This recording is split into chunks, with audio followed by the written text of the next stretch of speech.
Certainly. Here's the script for your 11th video, Hands-on Python for Cybersecurity, Penetration Testing. Welcome back, folks. We're getting closer to the end of our journey into becoming top-tier cybersecurity engineers. Today, we'll further explore Python's role in penetration testing. But first, let's recall that penetration testing, or ethical hacking, is the practice of testing a computer system, network, or web application to find security vulnerabilities that an attacker could exploit.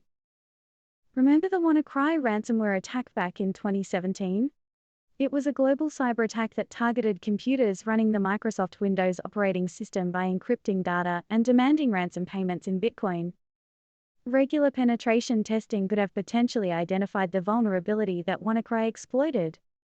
Now, let's get our hands dirty. We'll use Python to perform a basic penetration test. We'll craft a simple port scanner. This script will connect the given IP address for each specified port. If the connection is successful, it means the port is open, otherwise, it's closed. In this example, we're just checking if a port is open or closed, but remember, in real-world scenarios, you'll need to delve much deeper, checking for specific vulnerabilities and potential exploits. Again, it's important to remember that penetration testing should only be performed on systems you have permission to test. As for the words of cybersecurity expert Nico Hyponen, the internet is no longer a web that we connect to. Instead, it's a computerized, networked, and interconnected world that we live in. This is the future, and what we're calling the Internet of Things. Thank you for joining me today.